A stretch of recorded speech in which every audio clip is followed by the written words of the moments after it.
Yo, I'm Brendan, and M1 Finance has come out with a revision to their credit card, and it's a tiny one. So this is the smallest axe I've got. I need a smaller axe than this to convey how small of a message this is. These two small changes probably come as no surprise to you if you've been watching my videos lately, but if not, then this is good stuff to know. The first one is that the requirement to have an M1 Plus membership is going away. And M1 Finance used to use that as an incentive for you to get the maximum cash back from using their credit card, but as of May 15th in 2024, here in like 2 weeks, their whole new pricing structure is going to roll out. And when I initially saw the pricing structure, I thought, hey, this is a good thing. It's going to make it cheaper for a lot of people, but it actually increases the price for a lot of other people. Let me explain that, and then I'll tell you the other change to the M1 credit card. First of all, M1 Finance is a commission-free platform. Commission-free doesn't mean free. There's hidden costs involved whenever these brokerages operate as a brokerage. Then there can also be like membership fees, and there's other things involved that cost us money. And so at least in a commission way, M1 Finance is a free platform. But here's the big change. Beginning May 15th, 2024, clients that don't have an active M1 personal loan or anybody that has assets within M1 Finance that don't reach a total value of $10,000 for at least 1 day during each billing cycle will now get charged $3 per month. I feel like there's got to be some funny term for this, like a peasant fee or something like, oh, you're not wealthy enough to be among us? Well, we will charge you until you become wealthy. But so you know, if you add up all the value of all of your M1 Finance investment accounts and earn accounts, and that's over 10 grand, then you're good. And so that includes individual accounts, joint accounts, traditional IRAs, Roth IRAs, trust accounts, custodial accounts, crypto accounts, grandfathered in high yield savings accounts, and their newer high yield cash accounts. So if all of that is over the threshold, it feels free. I'm not going to say it literally is free because there's still a cost to us, but at least at that point, the monthly platform fee does not apply. And so if you're one of the few people that only had the owner's reward card, then you're actually not going to be subservient to that rule, which is really cool. I thought if anything, they'd be like, yep, sucks to suck. You got to have 10 grand in here. But they say right here, clients with only the owner's reward card open will not be charged the platform fee at this time, at least for now. And same thing goes for retirement accounts. If that's all you have open, you won't be charged the platform fee. So that's cool. This is really a division they're choosing to make between the people that are getting started investing or maybe have had a harder time getting the ball rolling. And even if they're committed now, M1 Finance basically says, screw you if you don't have enough money. So that's change number one. Now I'll go over very minor change number two and then tell you what I wish the change was instead of this kind of lame one. So the actual change that is happening that's going into effect on May 1st, which is tomorrow, is just the cashback tiers, the different retailers that give you a certain amount of cash back whenever you spend money there with the M1 Finance credit card. I didn't have these memorized before, so I can't compare them necessarily apples to apples, but this is the new lineup. At the 10% tier,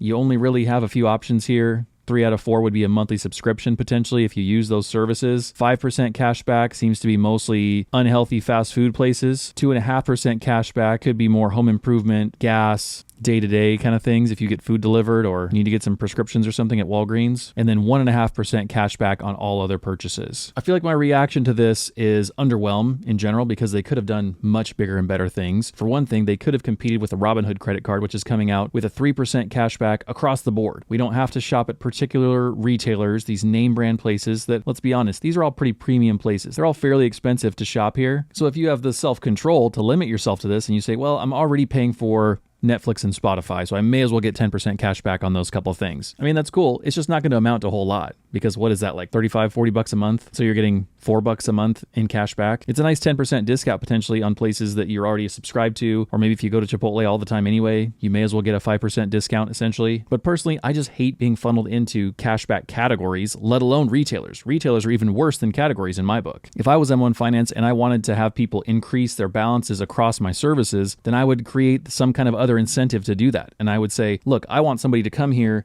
and invest and use our card. And so I would tie those worlds together. And I would say, hey, if you're contributing $250 a month or more to our card, you get maybe a 0.5% boost. Then if you're contributing $500 a month to whatever account, then you get a 1% boost on all these categories on top. And if you're contributing $1,000 a month, then maybe it's a 2% boost or something like that, just so people go, you know what, I've got this stack of cards. I may as well find the M1 Finance one and use that because I know I'm going to get that boost because I'm already investing there. You know, if I was them, I'd be trying to create an ecosystem of incentives to stay within my company, and they're just not doing that. The other thing that I wish they would do that they still might do because they've hinted at additional kind of cashback and cash related features happening in the future, I wish they would have brought out a revised debit card. And if I was them, I would try and corner the market on rewards debit cards. A reward debit card is kind of hard to come by, at least in any kind of substantial measure. And so if I was them, I would somehow tie all this together too. I would either tie it to spending, or I would tie it to deposits, or I would tie it to incoming contributions, or somehow create an incentive for people to say, hey, if I get on this bandwagon and I bring everything over to M1 Finance and I use it as my real place to invest and spend, then the rewards can't be beat. But this is an old M1 debit card. As far as I know, the thing won't even work anymore. Actually, it expires in May of 2024. So best case scenario, it's only going to work for another month anyway. But seeing that they're not doing this, they're not creating a really substantially interesting rewards program for us. They're just kind of revising their retailers. It's nothing that interesting to speak of. And frankly, the less interesting it is, the shorter the video needs to be. If you'd like, I've got 2 other M1 Finance videos that you can watch right here. And otherwise, I'll see you guys tomorrow. Bye.